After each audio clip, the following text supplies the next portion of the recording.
Bienvenue à Guédelon. Aujourd'hui, on va faire un petit peu de géométrie.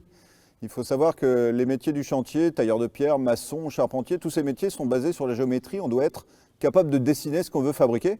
Et c'est ce qu'on va faire ici sur un lit de sable. On va dessiner des arcs pour faire des portes, pour faire des fenêtres, pour faire des voûtes. Tout ça nécessite quelques traits de géométrie. Et on va s'apercevoir qu'avec très peu de matériel et un peu de savoir-faire, on peut dessiner tout ce qu'on veut. Donc on va commencer. Une règle, une toise, une corde à 13 nœuds.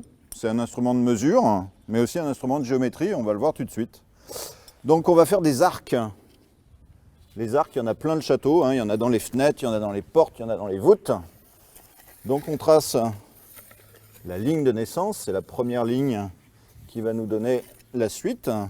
Je vais demander un petit coup de main à Florian qui va venir m'aider, parce que tout seul c'est pas toujours facile. Et on va faire un triangle rectangle. Donc 3 par 4 par 5. Ça te parle ça? 3, 4, 5. Merci. Pythagore, merci Pythagore, merci, évidemment. Merci Pythagore. Un point ici, un point ici. Et notre équerre, on peut l'arranger, on n'en a plus besoin pour l'instant. Hop. Donc après la ligne de naissance, on va faire la ligne d'axe. Ça sera le centre de notre ouverture. On va essayer de faire des grands dessins. Je t'ai réouvert la corde. Ouais. Donc à partir de ça, on va pouvoir tracer le premier arc, le plus simple, le plus courant, c'est le plein cintre. Le plein cintre, c'est un coup de compas. Donc moi, mon compas, c'est une corde.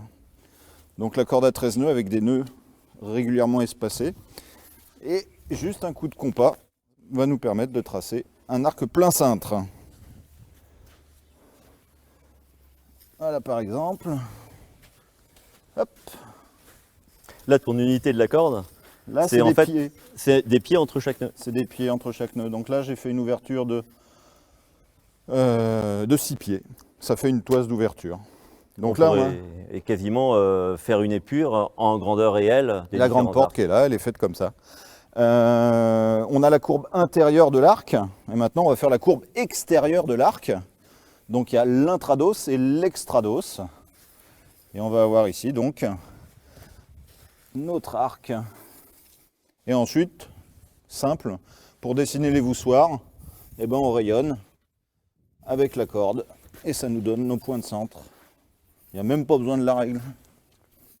Même la pige. La pige, je peux le faire aussi. Si on veut des arcs encore plus grands.